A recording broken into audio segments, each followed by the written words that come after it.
भूटान में जाने के लिए क्या चाहिए? भारत के जयगांव और थिम्पू के बीच का कैसा है सफर?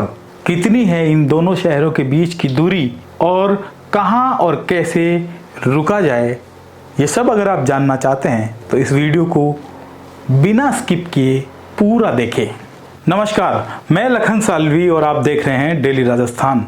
डेली राजस्थान पर हम एक वीडियो सीरीज चला रहे थे, आपने देखा होगा। हिमालय की जो यात्रा है जिस पर हम 3 दोस्त निकले थे और इसी साल की शुरुआत में हमने ये हिमालय की यात्रा की। 28 दिसंबर को हमने यात्रा शुरू की, 29 दिसंबर को हम दिल्ली पहुंचे और दिल्ली से जयगांव पहुंचे। तो 29 दिसंबर की रात हमने पश्चिमी बंगाल के जयगांव में रात्रि विश्राम किया। 30 तारीख को हमें जाना था थिम्पू। हम तीनों साथियों के बीच एक पैक्ट था और कामों का बंटवारा था। ट्रैवलिंग का सारा काम बंवर जी देख रहे थे, खाने पीने की सारी व्यवस्था की जिम्मेदारी मेरे पास थी। परंपरागत चिकित्सा को लेकर और औषधीय पौधों को देखकर कहाँ पर औषधीय पौधे हैं, कौन कौन से औषधीय पौधे हैं, जैसे ही नजर पड़े उनके बारे में हमें बताना, ये हंसराज जी की जिम्मेदारी थी। तो हम 30 दिसंबर की सुबह उठे। बंवर जी ने भूटान के एक साथी थे किंगा नामक, ये उनसे बात कर रखी थी। 36,000 रुपए में हमारा पैकेज तय था। 5 दिन हम भूटान में रुकने वाले थे। उसमें थिम्पू, पारो, पुनाखा अलग अलग जाने थे। इस दौरान एक कार और एक गाइड और एक कार चालक उनकी ओर से रहने वाला था। साथ ही होटल में कहाँ रुकना है वो सारी व्यवस्था भी उन्हीं के द्वारा की जानी थी। तो हमें किंगा के आने का इंतजार था। हंसराज जी चौधरी और मैं, हम दोनों निश्चित थे कि किंगा आएंगे और हमें ले जाएंगे। सुबह होते ही हमारी नजर पड़ गई थी इस दरवाजे पर जो आपको दिख रहा है। ये वो गेट है। इस गेट के आगे फुनसलिंग है। फुनसलिंग भूटान का एक शहर है। वहीं दरवाजे के इस तरफ जयगांव है जहां पर हम मौजूद है। और तस्वीर में आप बंवर जी मेघवंशी को देख रहे हैं, ये हंसराज जी है। ये दोनों यहाँ पर जो फोटो खिंचवा रहे हैं, ये हमारे होटल के समीप ही जगह थी जहां से फोटो लिए गए थे। भूटान के इस दरवाजे से पहले इधर कई सारे छोटे छोटे ठेले हैं, लारियां हैं, जिनके ऊपर कहीं ऑमलेट मिल रहे होते हैं, कहीं चाय मिल रही होती है, कहीं कहीं पर पराठे मिल रहे होते हैं। तो हमने यहाँ पर पराठे खाए सब्जी के साथ में और चाय पी। 30-35 रुपए में एक व्यक्ति अच्छा नाश्ता यहाँ पर सुबह का कर सकता है। तो हमने यहीं से नाश्ता करके हम रवाना हुए थे। एक चिंता जरूर थी, एक आशंका थी कि भूटान में हमें अच्छा खाना नहीं मिलेगा, क्योंकि वहाँ के लोग चीज का इस्तेमाल बहुत ज्यादा करते हैं। अगर भूटान में जाना चाहते हैं तो उनके लिए अलग अलग शुल्क निर्धारित है। तो भारत के नागरिकों के लिए यहाँ पर थोड़ा चार्ज कम है। जैसे हम 3 साथी थे और 3 साथियों को 5 दिन वहाँ रुकना था, तो पर व्यक्ति का चार्ज वहाँ पर 1200 रुपये पर डे का होता है। आप वहाँ कुछ देखे ना देखे, कहीं जाए या नहीं जाए, अगर आप भूटान में प्रवेश करते हैं, भूटान में जाते हैं, तो पर डे का पहली बात तो आपको बताना पड़ेगा आप कितने दिन रुकना चाहते हैं। जितने दिन का आप वहाँ से परमिशन लेना चाह रहे हैं इमिग्रेशन ऑफिस से, तो उतने दिन का 1200 रुपये पर डे के हिसाब से आपको पेमेंट एडवांस में करना होता है। तो ये जो गेट आप देख रहे हैं, इस गेट से अंदर नहीं जाने दिया जाता है। यहाँ से लेफ्ट साइड में एक पतली सी गली है, उसमें जाते हैं जब सुबह सुबह तो सैकड़ों लोग कतार में लाइन में लगे होते हैं। ये वो लोग होते हैं जो भूटान में रोजगार करने के लिए, काम करने के लिए जाते हैं फुनसलिंग और आसपास के गाँव में।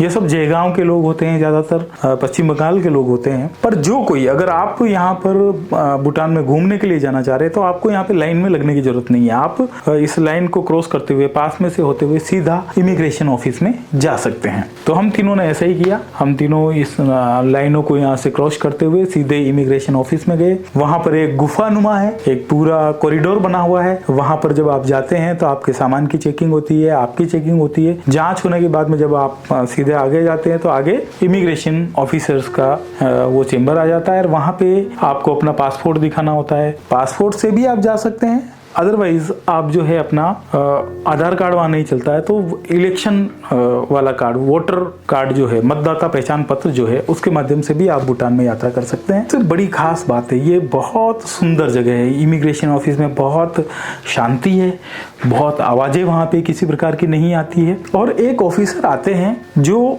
कुछ लोगों के 20-25 लोग जब यात्री इकट्ठे हो जाते हैं तो उनकी काउंसलिंग के लिए इमिग्रेशन ऑफिस से एक अधिकारी आते हैं वो अपना परिचय देते हैं और फिर वहाँ बैठे हुए सभी लोगों को बताते हैं कि आप यहाँ पर क्या क्या देखते हैं, आपको क्या क्या सावधानियां रखनी है, क्या क्या रूल है भूटान के पर्यटकों के लिए, उन सब के बारे में बहुत शांति से, बहुत ऊंची आवाज में बात नहीं की जाती, वहाँ पे शांतिपूर्वक बताया जाता है। यहीं पर हमारे जो साथी है वो किंगा तो नहीं आ पाए, लेकिन उन्होंने 2 व्यक्तियों को भेजा था, वो वहाँ मौजूद थे। उनके साथ में हमारी गाड़ी का चालक ड्राइवर वो थे, ताशी उनका नाम था। दोनों से हमारी मुलाकात हुई। हम वहाँ पे काफ़ी ज़ोर ज़ोर से बात कर रहे थे, तो उन्होंने हमें बिल्कुल कहा कूल कूल कूल, मतलब धीरे बोलना है। तो हम धीरे बोले, हमने अपना बात करने का तरीका वहाँ पे थोड़ा बदला, अपने साउंड को थोड़ा कम किया और वहाँ उन्होंने हमसे पासपोर्ट मांगे, तो हमने पासपोर्ट दिया उनको। फिर वो वहाँ ऑफिसर के वहाँ ले जाके उन्होंने वहाँ पे जो भी प्रक्रिया थी वो पूरी, वहाँ पे एक फॉर्म भरा जाता है, वो फॉर्म भी फिलअप किया। साथ में 1200 रुपये पर डे के हिसाब से, क्योंकि हम 5 दिन के लिए जा रहे थे भूटान, तो हमने वहाँ पर 1200 रुपये के हिसाब से पेमेंट तीनों जनों का जमा करवाया। वो जमा करवाने के बाद में पासपोर्ट में वो बिल्कुल सील वील लगा के ये सारी चीज़ें मेंशन कर देते। वहाँ से हम बाहर निकले, वहाँ हमने कुछ फ़ोटोग्राफी की, बहुत अच्छे से सभी का एक दूसरे का परिचय वहाँ पर किया और हम थिम्पू के लिए रवाना हुए। यह फुनसलिंग शहर है। फुनसलिंग शहर की सड़कों से होती हुई ये सड़क जा रही थी थिम्पू की ओर। जैसे जैसे हम भूटान में जा रहे थे वैसे वैसे बड़े बड़े पहाड़ दिखाई दे रहे थे, दोनों तरफ हरे भरे पहाड़ थे, घास भी कई पहाड़ों पे उगी हुई थी, तो वो इतनी सुंदर लग रही थी कि वहाँ पर जाकर फोटो खिंचवाने के मन हो रहे थे। मैं तो इस पूरी यात्रा में, इस पूरे सफ़र के दौरान थिम्पू जाने तक दाएं बाएं ही देखता रहा। नज़ारे बहुत खूबसूरत थे और वाहनों की जो रफ्तार थी वो सबकी सुनिश्चित थी। कोई 60, 70, 80 की स्पीड तक जा रहे हैं। और सबसे बड़ी बात थी कि वाहनों में कोई भी हॉर्न नहीं लगा रहे थे। कोई ओवरटेक भी कर रहा था तो बहुत ही सलीके से ओवरटेक किया जा रहा था। फुनसलिंग से थिम्पू के बीच की दूरी तकरीबन 160-170 किलोमीटर है और इस सफ़र के बीच, इस दूरी के बीच में मैंने कोई वहाँ पर दुर्घटना नहीं देखी और ना ही कोई क्षतिग्रस्त या दुर्घटनाग्रस्त वाहन मुझे कहीं नजर आए। जबकि ये सफ़र इतना खतरनाक था। अगर आप राजस्थान में कामली घाट, काली घाटी में गए हैं, अगर आप देसूरी में गए हैं, देसूरी की नाल वाली घाट, अगर आपने रणकपुर का घाटा देखा है या आपने मेहरानगढ़ जाने वाला वो सड़क देखा है जोधपुर वाला, तो इस तरह की बहुत ही ऊंचाई वाली खतरनाक वो यात्रा थी, चढ़ाई थी। और वो ये दूरी कम नहीं थी, 160 से 170 किलोमीटर, लेकिन कहीं पर भी कोई अनहोनी नहीं थी और कहीं पे भी बतरतीब चलते हुए वाहन दिखाई नहीं दिए। सभी शांति से चल रहे हैं। हमारे गाड़ी के चालक ने 170 किलोमीटर की दूरी के बीच में कहीं पे भी हॉर्न नहीं लगाया। मतलब मैंने हॉर्न की आवाज न अपनी गाड़ी की सुनी और न ही किसी दूसरे वाहन की हॉर्न की आवाज वहां पर सुनाई दी। तो हॉर्न वहां पर बजाया ही नहीं जाता है। सब एक दूसरे की जो है भावना को समझते हैं। इवन जब सड़क पर वाहन चल रहा है तो जहाँ कहीं जेब्रा क्रॉसिंग है और जहाँ अगर नहीं भी है जेब्रा क्रॉसिंग, लेकिन अगर चालक को, ड्राइवर को ये लगता है कि सड़क पर आगे कोई व्यक्ति खड़ा है और उसे सड़क पार करनी है, तो वो अपने वाहन को रोक देते हैं और वो तब वाहन वापस चलाते हैं जब वो व्यक्ति वहां से सड़क को पार कर लें। तो इतनी मतलब जो है वाहन चालकों की जो है वहां पर लोगों के प्रति सद्भावना है और ऐसी कई प्रकार की सद्भावना हमें वहां पर जाते हुए दिखाई दी। एक जगह पर हमें ढाबा दिखा, चाय पीनी थी तो हमने गाड़ी को रुकवाया। यहाँ हमने देखा कि दुकान पर एक महिला सुपारी को छिल रही है। यहाँ पे सुपारी का उत्पादन काफ़ी होता है और सुपारी काफ़ी ज़्यादा संख्या में लोग खाते हैं, लेकिन सुपारी और कत्थे को खाते हैं। तंबाकू का सेवन यहाँ पर नहीं के बराबर होता है। यहाँ पर ये बुखारा जैसा था जिसमें आग जलती और यहीं पर चाय बनाई जाती है। एक महिला यहाँ पर फल फ्रूट सब्जियाँ वगैरह बेच रही थी। तो कुल जमा यहाँ 2-3 महिलाएं थी जो इस पूरी होटल को और इस दुकान को चला रही थी। तो यहाँ चाय की होटल कोरी चाय की होटल नहीं होती है, उसके साथ में बहुत सारी सामग्री होती है। तो एक ही दुकान पर बहुत सारी सामग्री यहाँ पर मिलती है। ये पहली दुकान हमने देखी भूटान में प्रवेश के साथ ही। हमने यहाँ गाड़ी रोक के आसपास के नज़ारों का आनंद लिया। और चाय का ऑर्डर किया। हमने चाय पी। चाय तो बहुत अच्छी हमें यहाँ नहीं लगी, लेकिन लोगों से बात करके अच्छा लगा और ये जानकर बहुत अच्छा लगा यहाँ की महिलाओं को समाज में इतना स्थान है, इतना फ्रीडम है कि वो व्यवसाय कर सकती है और वो हर वो काम कर सकती है जो पुरुष करते हैं। तो हम चले जा रहे थे, एक तरफ बहुत ऊंचे ऊंचे पहाड़ थे तो दूसरी तरफ खाई थी। उस खाई की तरफ देखते हुए डर लग रहा था। आसमान छूते हुए ऊंचे पहाड़ों पर बर्फ जैसा नजर आ रहा था। प्रकृति बहुत खूबसूरत थी और हमारा सफ़र जारी था। कई जगह पर पहाड़ों पर रंग बिरंगे बांस के ऊपर जो है फ्लैग लहराते हुए नजर आ रहे थे और ये फ्लैग सैकड़ों की संख्या में होते हैं। सफ़ेद कलर के ज़्यादा होते थे, उसमें येलो, रेड, ऐसे अलग अलग रंगों के सैकड़ों फ्लैग हवा से लहरा रहे होते हैं। इसके बारे में जब हमने हमारे गाइड से पूछा तो उन्होंने बताया कि विशेष अवसरों पर यहाँ के ट्राइबल कम्युनिटी के लोग, आपको बता दूं कि भूटान में सबसे ज़्यादा जनसंख्या जो है वो ट्राइबल पीपल्स की है। तो उन लोगों का एक कल्चर है, एक परंपरा है उनकी कि जब कभी भी कोई विशेष अवसर होता है तब वो लोग मन्नतें करते हैं, ईश्वर से प्रार्थना करते हैं और उन दुआओं को लेकर वो वहाँ पर अपना फ्लैग लगाते हैं। तो ऐसे पहाड़ियों पर ले जाके, अपने गांव के पास में जो पहाड़ी होती है ऊंची, वहाँ पे ले जाके ये अपने फ्लैग लगा देते हैं जो काफ़ी खूबसूरत लगते हैं। आगे चलकर सड़क पर ही ये एक मोनामेंट नजर आया। ये जो मोनामेंट है इसके बारे में हमने बात की गाइड से, तो गाइड ने हमें बताया this is a stupa. Okay, so this is in the style of a Tibetan. It signifies the mind and the body of Buddha. People circulate around, they circulate. People cannot go inside the stupa because it contains a relic, the teaching of Buddha. So people just circulate around chanting the mantra to accumulate the merit. So it's just a monument, which signifies the mind and the body of Buddha. Just the style different is a Tibetan. Of course, we have a Bhutanese, Nepalese.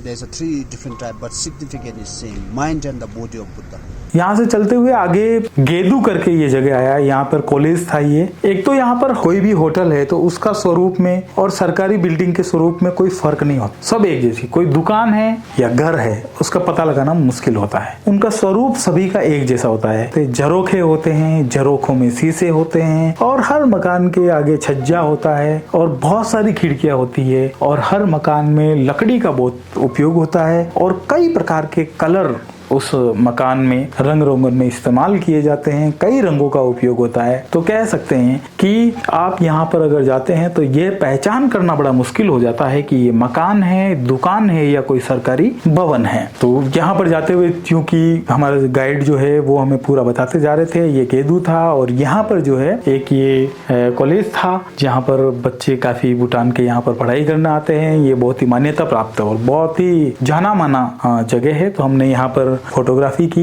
हम चले जा रहे थे, कहीं नदियां आ रही थी, कहीं झरने गिर रहे थे। सफर बहुत अच्छा था। अब आगे ठंडी ठंडी हवाएं चल रही थी। एक जगह पर एक मकान जैसा कुछ आया, पर वो दरअसल मकान नहीं था, रेस्टोरेंट था। वहां पर ताशी ने गाड़ी रोकी। ताशी ने जब यहाँ गाड़ी रोकी तो इस होटल में हमने प्रवेश किया। इस होटल में हमने देखा कि यहाँ बहुत अच्छा छोला भटूरा हमारे खाने लायक था। तो यहाँ हमने छोला भटूरे का ऑर्डर किया, छोला भटूरा खाया। यहाँ पर हमने देखा कि कुछ कुत्ते जो है वो हमारे टेबल के इर्द गिर्द घूम रहे थे। मतलब उस रेस्टोरेंट में गांव के कुत्ते आराम से टहल रहे थे।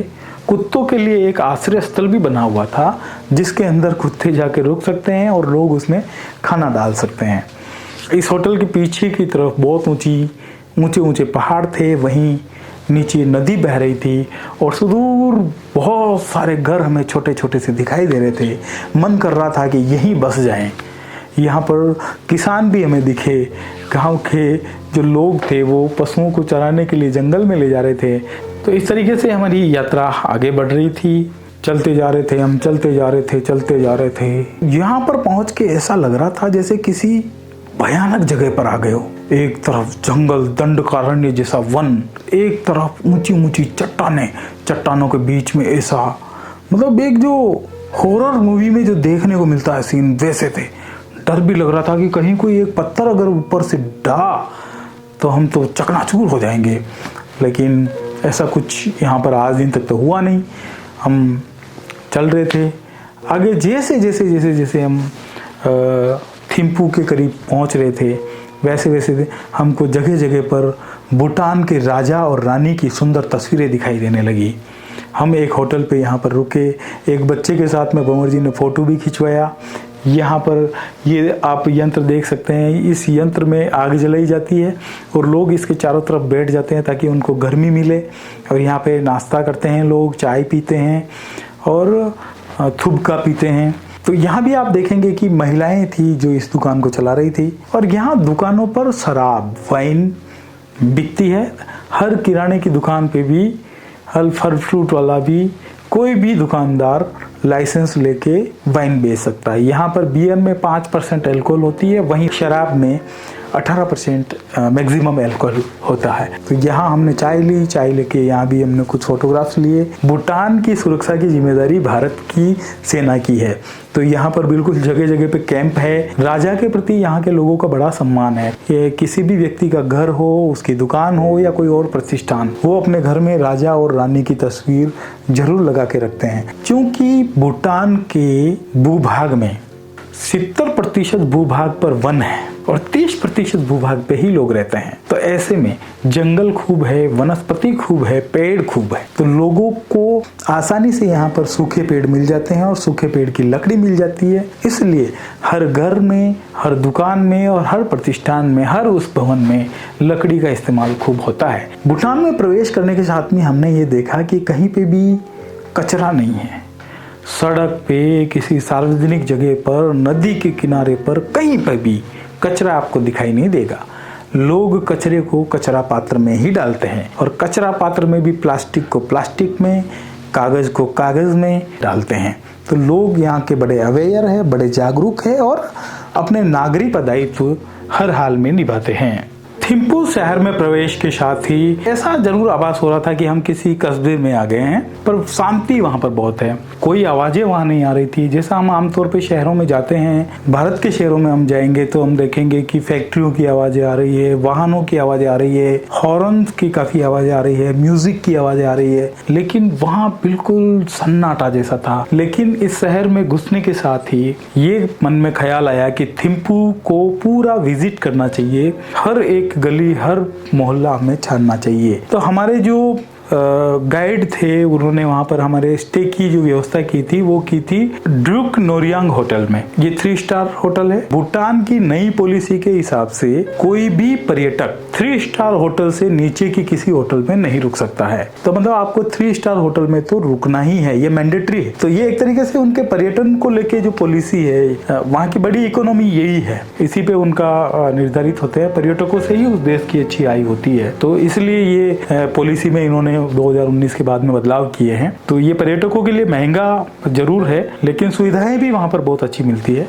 तो जब हम होटल नोरियांग पहुंचे तो वहां देखा हमने काउंटर पर महिला रूम केयर करने वाले हैं, वो महिला है। रेस्टोरेंट के अंदर महिलाएं हैं, सफाई कर्मचारी महिलाएं हैं, मतलब पूरे होटल में महिलाएं ही महिलाएं। तो ये थोड़ा सा एक आश्चर्य हो रहा था, आमतौर पर ऐसा कहीं देखने को मिला नहीं पहले कभी। तो यहाँ हर व्यवसाय में महिलाओं की बाहुल्यता है, तो इसकी झलक इस होटल में भी हमें देखने को मिली। और बड़े ही सौम्य और बड़े ही संवेदनशील तरीके से जो है यहाँ का स्टाफ पर्यटकों के साथ जो है व्यवहार करता है। तो एक आदर्श मानव व्यवहार की जो हम बात करें तो उसकी झलक यहाँ पर देखने को मिलती है। तो हमने होटल में हमारा सामान रखा, वहाँ पर हमने चाय वाय ली। हर रूम के अंदर हीटर होता है क्योंकि यहाँ पे काफी सर्दी होती है, तो बड़े बड़े हीटर वहाँ पे लगा रखे होते हैं। हम बड़े ठंड लग रहा था तो हमने वहाँ पर हीटर लगा के थोड़ी देर हम गर्म हुए। और उसके बाद हमें अगली एक जरूरत थी मोबाइल सिम की, क्योंकि हमारे मोबाइल सिम बंद हो चुके थे। हम केवल उनसे फोटो और वीडियो ले रहे थे, बाकी कोई भी कॉल हम नहीं कर पा रहे थे। इंटरनेट बंद था, सब कुछ बंद था। और अब हमें तुरंत एक सिम खरीदनी थी। इसके लिए तासी और हमारे चीमी जो है हमको भूटान टेलीकॉम लिमिटेड का जो ऑफिस है थिम्पू में, वहां हमें ले गए। वहां जाके देखा तो ऑफिसर से लेके कर्मचारी सारे के सारे महिलाएं, कर्मचारी भी महिलाएं। उस पूरे ऑफिस में हमें एक कोई पुरुष नजर नहीं आया। यहाँ हमने 100 रुपए में सिम खरीदी और अपनी जरूरत के हिसाब से हमने डेटा पैक लिए और वो लेके हम रवाना हुए। थोड़ा सा हमने थिम्पू की चीजों को देखा, नदी के किनारे रुके, बाजार को देखा, कुछ हमने सब्जी मंडी से सब्जियां वगैरह खरीदी और हम यहाँ के फ्रूट्स खाना चाहते थे। और मैंने पहली बार ही देखी और पहली बार ही भूटान में मैंने ब्रोकली खाई। तो नोरियांग होटल में 30 तारीख का स्टे हमारा वहीं होना था। हम यात्रा से थके हुए भी थे, तो हमने जल्दी ही हमारे गाइड को, ड्राइवर को उनके घर के लिए भेज दिया और हम वहाँ पर थिम्पू के बाबेसा इलाके में ये होटल है जहाँ पर हम तीनों साथी रुके। दूसरे दिन हमें थिम्पू विजिट करना था, थिम्पू में कई जगह पे जाना था, हम गए भी, क्या कुछ वहाँ देखा अगले वीडियो में हम आपको बताएंगे। ये वीडियो आपको कैसा लगा, क्या कुछ नई जानकारी आपको मिली? अगर आपको ये वीडियो अच्छा लगा है तो इसे लाइक करें, शेयर करें। साथ ही ये चैनल अगर आपने सब्सक्राइब नहीं किया है तो इस चैनल को आप सब्सक्राइब कर लीजिए, ताकि जैसे ही हम कोई नया वीडियो अपलोड करेंगे तुरंत उसका नोटिफिकेशन आपको मिल जाए। ये जो यात्रा हमने शुरू की थी वो कहाँ से यात्रा शुरू की और उस यात्रा में शुरुआती 2 दिन 28 और 29 तारीख को क्या रहा, अगर ये आप जानना चाहते हैं तो इस आई बटन पर क्लिक करें और उस वीडियो को आप देख सकते हैं।